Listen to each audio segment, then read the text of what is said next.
والصلاة والسلام على سيدنا محمد وعلى آله وصحبه أجمعين أما بعد سبحانك لا علم لنا إلا ما علمتنا إنك أنت العليم الحكيم رب اشرح لي صدري ويسر لي أمري واحلل عقدة من لساني يفقهوا قولي ربي زدني علما.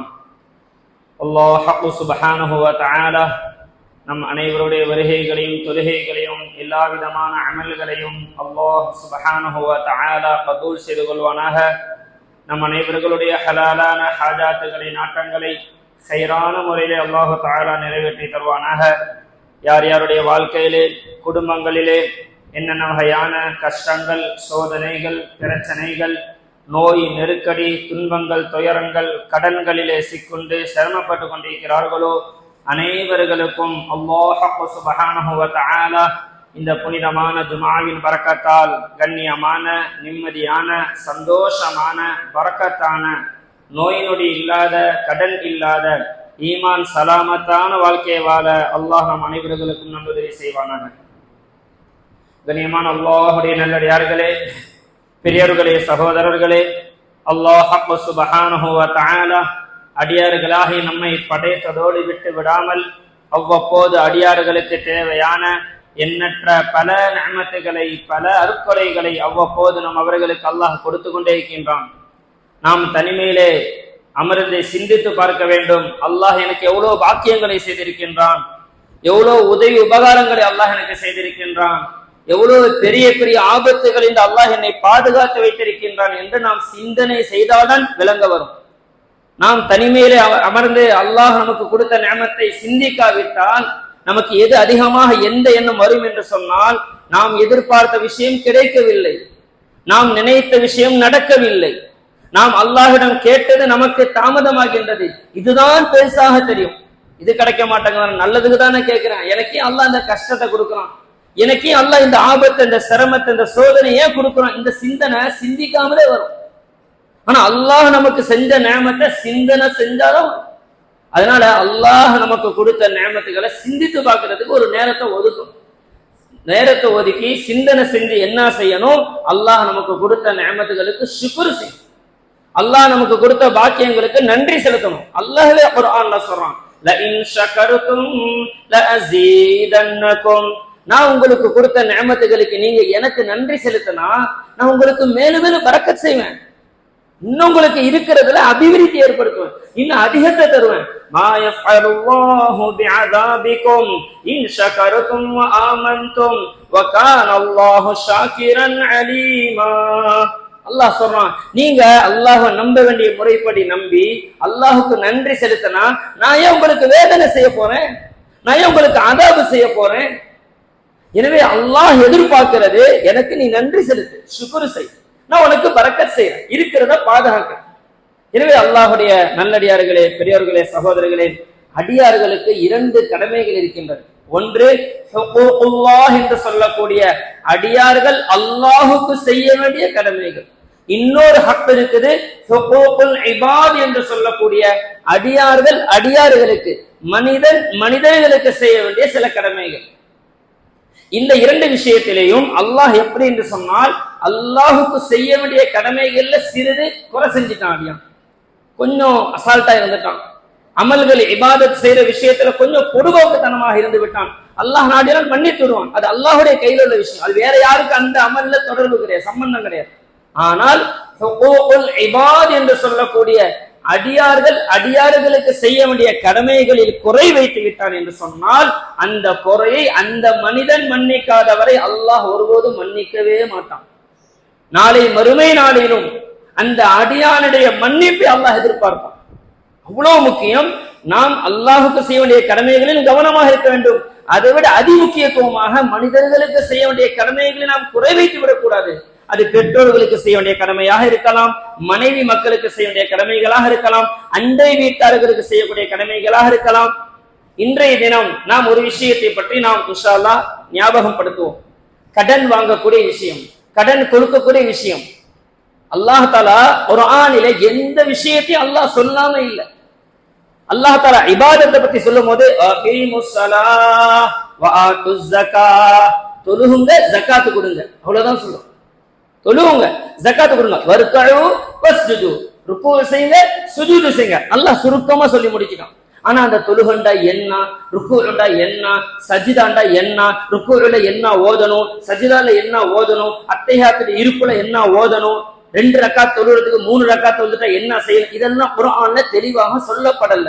ஆனா சுப்ஹானல்லாஹ், இந்த கடன் வாங்குறது கொடுக்கிறது அல்லாஹ் சுப்ஹானஹு வ தஆலா குர்ஆனிலேயே பெரிய ஆயத்து சூரத்துல் பக்ராவுல 282வது ஆயத்து. குர்ஆனிலே பெரிய ஆயத் அந்த ஆயத்து தான். அந்த ஆயத்துல அல்லாஹ் எதை பத்தி பேசுறான்? கடன் கொடுக்கறத வாங்குறத பத்தி அல்லாஹ் பேசுறான். இன்ஷா அல்லாஹ் ஒரு நியத் வைப்போம், ஜும்மா முடிச்சிட்டு வாய்ப்பு இருந்தா இன்னைக்கு சூரத்துல் பக்ராவுல 282வது ஆயத்துடைய தர்ஜுமாவை எல்லாரும் படிச்சு பார்ப்போம். கடன் என்றால் என்ன, யார் அந்த ஆயத்தில் சொல்லப்பட்ட முறைப்படி கடனை கொடுப்பாங்களோ, கடனை வாங்குவாங்களோ, அப்படிப்பட்டவங்க இன்ஷா அல்லாஹ் கை சேதமே அடைய மாட்டாங்க, கடனை கொடுத்திருந்தாலும் சரி. இன்னைக்கு என்ன நடக்குது? கடனை கேட்கிறாங்கன்னு சொல்லிட்டு இறக்கப்பட்டு கொடுத்துறாங்க, பின்னாடி கை சேதப்படுறாங்க. காரணம் என்ன? அல்லாஹ் சொன்ன சட்டம் அங்க நிலைநாட்டப்படல. என்ன சொல்றான் அல்லாஹ் தஆலா? யா அய்யுஹல்லதீன ஆமனூ இதா ததாயன்தும் பிதைனின் ஃபக்துபூ, ஈமான் கொண்ட மக்களே, அல்லாஹ்வை நம்பின மக்களே, நீங்கள் கடன் நீங்கள் வாங்குவதாக கொடுப்பதாக இருந்தால் என்ன செய்யுங்க? ஃபக்துபூ, எழுதி வைத்துக் கொள்ளுங்கள். எழுதி வச்சுக்கிறீங்க, எவ்வளவு வாங்கணும், யார்கிட்ட வாங்கணும், எப்ப வாங்கணும், எத்தனை தவணையில வாங்கணும். அதோட அல்லாஹ் நிறுத்திறானா எவ்வளவு விளக்கம் அல்லாஹ் தஆலா சொல்றான். அந்த ஆயத்துல அல்லாஹ் தஆலா சொல்றான், ஃபஸ்தஷஹிது ஷஹீதைனி மின் ரிஜாலிக்கும், நீங்க கடனை வாங்குறதுக்கு கொடுக்கிற நேரத்துல என்ன செய்யுங்க? எழுதி வைங்க. அதோட நின்றாதீங்க, நீங்க 2 பேரும் பேச்சுவார்த்தையை முடிச்சிடாதீங்க. கடனை வாங்குறவங்க கொடுக்கிறவங்க உங்க 2 பேருக்குள்ள தனியா இருந்து கடனை வாங்கிட்டு கொடுத்துட்டு எந்திரிச்சு போயிடாதீங்க. ஃபஸ்தஷஹிது ஷஹீதைனி மின் ரிஜாலிக்கும், நீங்க என்ன செய்யுங்க? அந்த கடனை வாங்கினதுக்கு கொடுத்ததுக்கு எழுதி வைக்க போகும்போது 2 ஆண்களை சாட்சியாக வச்சுக்கிறீங்க. இன்னார் இன்னார்கிட்ட உதாரணமாக 1 லட்சம் ரூபாய் வாங்கியிருக்கிறாரு, இத்தனை மாச தவணையில வாங்கியிருக்கிறாரு, இந்த டேட்ல வாங்கியிருக்கிறாரு, இந்த 2 பேரு சாட்சி, அந்த 2 ஆண்களை சாட்சியா வச்சுக்கிறீங்க. அதோட எல்லாம் நின்றுட்டானோ? இல்ல இல்ல, அல்லாஹ் தஆலா சொல்றான், நீங்க 2 ஆண்களை பெற்றுக்கொள்ளாவிட்டால் 1 ஆணையும் 2 பெண்களையும் வச்சுக்கிறீங்க சாட்சிக்கு. ஏன்? அதையே அல்லாஹ் விளக்கமா சொல்றான். ஏன் அப்படி நான் சொல்றேன்? அதையும் அல்லாஹ் விளக்கமா சொல்றான். அல்லாஹ் தஆலா சொன்னா, அன்த பில்ல இஹ்தாஹுமா ஃபதுதக்கிர இஹ்தாஹுமல் உக்ரா, அந்த 2 பேருமே ஞாபகம் இருந்தா, ஆமா நானும் பக்கத்துல இருந்தேன், நான் தான் கையெழுத்து போட்டேன், இவர் இத்தனை தேதி வாங்கினாரு, இத்தனை தேதி கொடுக்குறேன்னு சொன்னாரு, நாங்க 2 பேரும் இருங்கன்னு சொல்லி 2 பேரும் சொல்லலாம். அப்படி ஒரு கால் அல்லாஹ் தெளிவா சொல்றான், 2 பேர்ல ஒரு ஆள் மறந்துட்டா, இன்னொரு ஆள் இல்ல அவர் மறந்துட்டாரு, நானும் தான் பக்கத்துல இருந்தேன், அவர் அப்படிதான் சொன்னாரு, 50,000 தான் சொன்னாரு, ஏப்ரல் 1ஆம் தேதி தான் சொன்னாரு, பக்கத்துல ஞாபகப்படுத்துவாரு. எனவே 2 ஆண்களை நீங்கள் ஏற்பாடு செய்து கொள்ளுங்கள். 2 ஆண்கள் உங்களுக்கு கிடைக்காவிட்டால் என்ன செய்யுங்க? 1 ஆணையும் 2 பெண்களையும் ஏற்படுத்திக் கொள்ளுங்கள், நீதமானவர்கள் ஏற்படுத்திக் கொள்ளுங்கள். அல்லாஹ் அதோட நிறுத்திட்டானா? இல்ல, மீண்டும் அல்லாஹ் தஆலா சொல்றான், வலா தஸ்அமு அன் தக்துபூஹு ஸகீரன் அவ் கபீரன், நீங்க வாங்கின கடனே பெரிய கடனா இருக்கட்டும், 50 லட்சம், 5 லட்சம், 50,000 என்று இருக்கட்டும், அவு சகீரன் 1000 ரூபாய், 500 ரூபாய், நான் சொல்லலங்க, அல்லாஹ் குர்ஆன்ல தெளிவா சொல்றான். தொழுகையை பத்தி கூட அல்லாஹ் இப்படி சொல்லல. ஏன்? மக்கள் பிரச்சனை வந்துடக்கூடாது, யாரும் சண்டை சச்சரவுகள் செஞ்சிடக்கூடாது, யாரும் ஏமாந்துடவும் கூடாது, ஏமாத்திடவும் கூடாது. நீங்க வாங்குற கடன் சின்ன கடனா இருக்கட்டும், 2 பேரை வச்சுக்கிறீங்க, எழுதி வச்சுக்கிறீங்க, ஃபக்துபு, எழுதுங்க, எழுதிக்கிறீங்க. நீங்க மூத்தா போயிட்டாலும் கூட அந்த எழுத்து சாட்சியாக இருக்கும். இன்னைக்கு என்ன நடக்குது? வாப்பாட்ட கடனை வாங்கிடுறாங்க, வாப்பா மூத்தா போயிட்டாங்க, மூத்தா போன வாப்பாக்கு பிறகு பிள்ளைகிட்ட இருந்து கேட்கறாங்க, எங்களுக்கு என்ன தெரியும்? வாப்பா பிள்ளைகிட்ட சொல்லல, தந்தை வாங்குற கடன் பிள்ளைக்கு தெரியல, கணவன் வாங்குற கடன் மனைவிக்கு தெரியல, மூத்தா போயிட்டாங்க, பின்னாடி பாதிக்கப்படுறது மனைவி பிள்ளைங்க. அதத்தான் அல்லாஹ் தஆலா சொல்றான், அப்படி இருக்காதீங்க, வாங்குனதை எழுதுங்க, கொடுத்ததை எழுதுங்க, சாட்சி வையுங்க, பெருசா இருந்தாலும் எழுதுங்க, சின்னதா இருந்தாலும் எழுதுங்க. இந்த முறையில நாம கடனை வாங்க கொடுக்க இருப்போம்னு சொன்னா இன்ஷா அல்லாஹ் கடனை கொடுக்கிறவங்களும் கை சேதப்பட மாட்டாங்க, வாங்குறவங்களும் கை சேதப்பட மாட்டாங்க. அதே மாதிரி அல்லாஹ் தஆலா குர்ஆன்ல சொல்றான், மன் தல்லதி யுக்ரிதுல்லாஹ கர்தன் ஹஸனா, அல்லாஹ்வுக்காக அழகான முறையில கடன் கொடுக்கிறவங்க யாராச்சும் இருக்கிறாங்களா? யாராச்சும் ஒரு மனிதர் கஷ்டப்படுறாரா? அவர் உங்களுக்கு தெரியுதா, நம்பிக்கையான இருக்கார, கடனை கொடுங்க. நீங்க கொடுத்தா அல்லாஹ் உங்களுக்கு அத கடனை திருப்பி கொடுப்பான். அல்லாஹுடைய பாதையிலே செலவு செய்யணும்.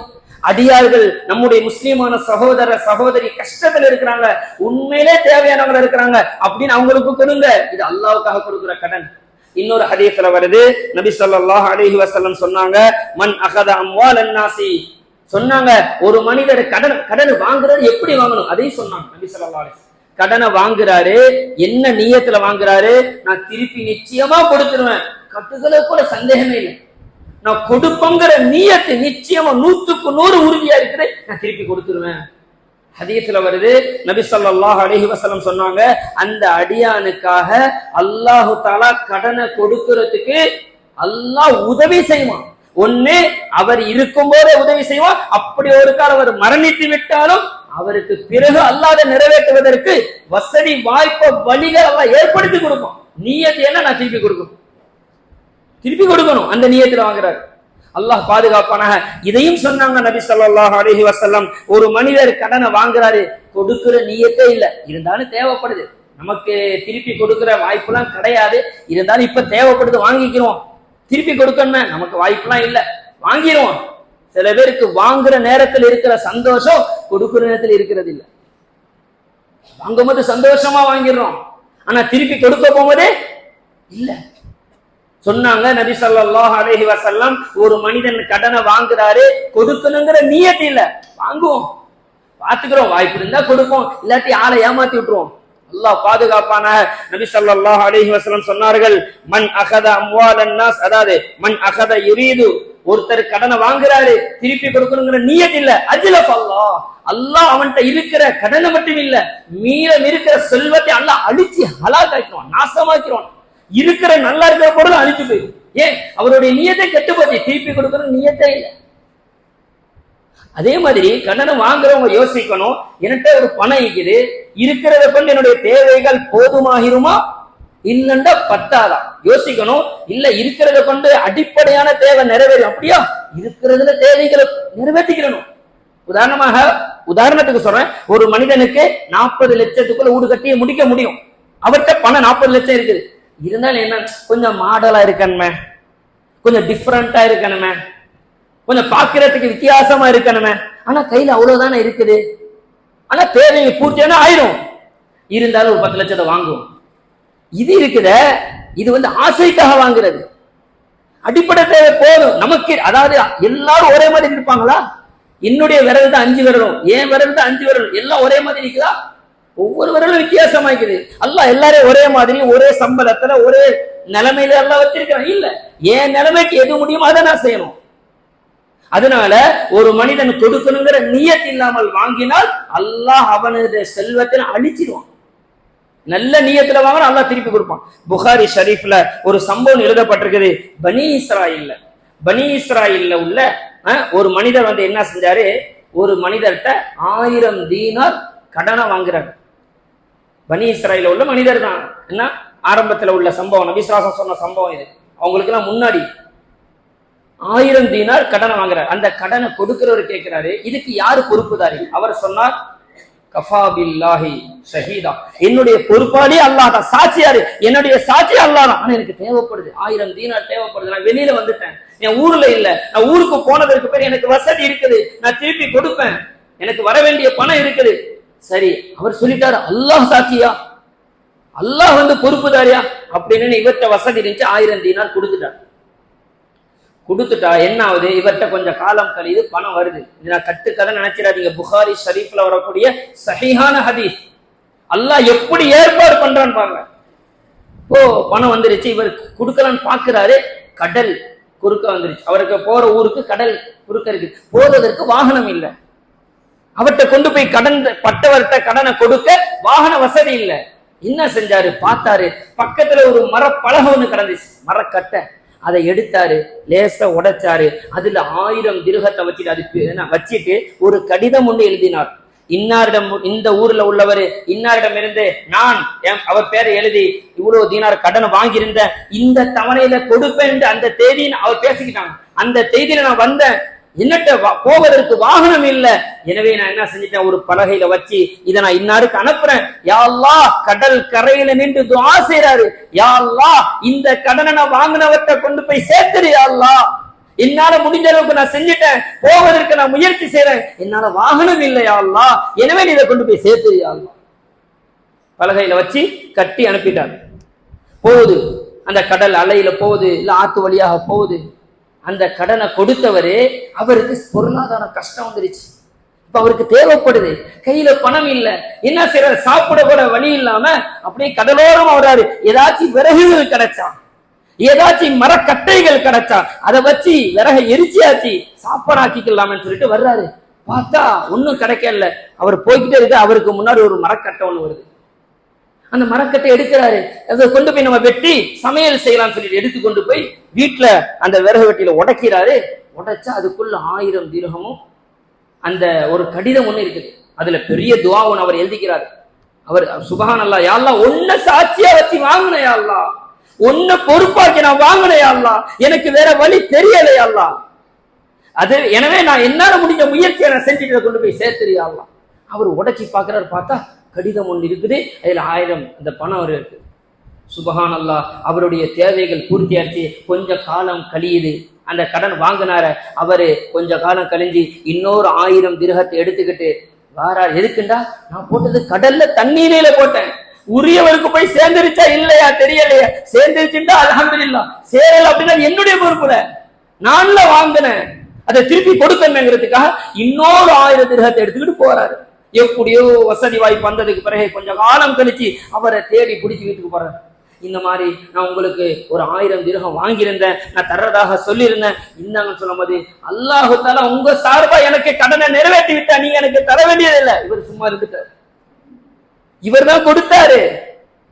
சொல்றாங்க உலமாக்கள், ஒரு மனிதன் உண்மையான நீயத்தோட கொடுக்க வேண்டும் என்ற எண்ணத்திலே வாங்கினால், யோசனை பண்ணி பாருங்க, கடல் கரையில ஒரு கப்பல் ஒரு கட்டைக்கு போட முடியுமா? அப்படி போட்டா என்ன ஆகும்? அதுல ஒரு பணம் இருக்குன்னு அவருக்கு நம்பிக்கை வருமா? இல்ல இவருக்கு போய் சரியா போய் சேர்ந்துருங்கிற ஒரு நம்பிக்கை இருக்குமா? நம்புறாரு அல்லாஹ், எனக்கு வேற வழி தெரியல, ஆனா கையில இருக்கு, நான் கொடுக்கணும். அல்லாஹ் மன்னிக்கணும். இன்னைக்கு வாங்கும்போது சந்தோஷமா வாங்கிடுறாங்க, கொடுக்கும் போது பார்த்தா அல்லாஹ் மன்னிக்கணும், அத போன் சுவிட்ச் ஆஃப் பண்ணிடுறாங்க, ஊரு கடந்து போயிடுறாங்க, ஆள் இல்லைன்னு சொல்றாங்க. சில பேருக்கு உண்மையிலே நல்ல வசதி இருக்குது, கொடுக்கறது வாய்ப்பு இருக்குது, இருந்தாலும் தன்னுடைய வசதி வாய்ப்பு மனசுக்குள்ள வச்சு தான் கொஞ்சம் ரிலாக்ஸா ராகத்தா வாழணுங்கிறதுக்காக அந்த கொடுக்க வேண்டியதை குறை வைக்கிறார். சொன்னா இவர் இந்த சந்தோஷமா வாழ்றது தடுக்கப்பட்டிருக்குது, இவர் இஸ்ராஃப் செய்யறது பாவம். எனவே அல்லாஹுடைய நல்லடியார்களே, ஒரு முறையை நம்ம இன்ஷா அல்லாஹ் ஒரு முயற்சி செய்வோம். உதாரணமாக ஒருத்தர்கிட்ட கடனை வாங்கணும், ஒரு டேட்டை சொல்லி வாங்கணும், டேட்டு வந்துருச்சுன்னா கொண்டு போய் கொடுத்துடணும். கொடுக்க வாய்ப்பு இல்லை அப்படின்னா நாமளே முந்திக்கிறணும். போயிட்டு உங்கள்கிட்ட நான் அந்த தேதியில தரேன்னு சொல்லியிருந்தேன், என்னால கொஞ்சம் சிரமமா இருக்குது, எனக்கு கொஞ்சம் ஒரு மாசம் 2 மாசம் ஒரு அவகாசம் கொடுங்க. அவர் வர்றதுக்கு முன்னாடி நாமளே முந்திட்டோம் அப்படின்னா நம்பிக்கைக்குரிய மனிதரா இருக்கும். நம்ம தானே டேட்டு குறிப்பிட்டோம், நம்ம தானே அந்த டேட்டை சொன்னோம், நம்மளே முந்திக்கிறணும். இன்னொரு முறை இருக்குது, உதாரணமா ஒரு மனிதர்கிட்ட வாங்கணும், அவர்கிட்ட நாள் ரொம்ப அதிகமா போச்சு, என்ன செய்யணும் அப்படின்னா பழைய கடனை புது கடனை மாத்திரம். இவர் எவ்வளவு நாளைக்கு தான் எதிர்பார்த்துக்கிட்டு இருப்பாரு? அவருக்கு பல தேவைகள் இல்லையா? அவர் சிரமத்தில் உள்ளவர் இல்லையா? என்ன செய்யணும்? இன்னொருத்தர் வசதியானவரா இருக்கிறாரு, நம்ம மேல நம்பிக்கை உள்ளவரா இருக்கிறாரு, புதுசா ஒரு தட்டை வாங்கி பழச புதுசா மாத்திரும்.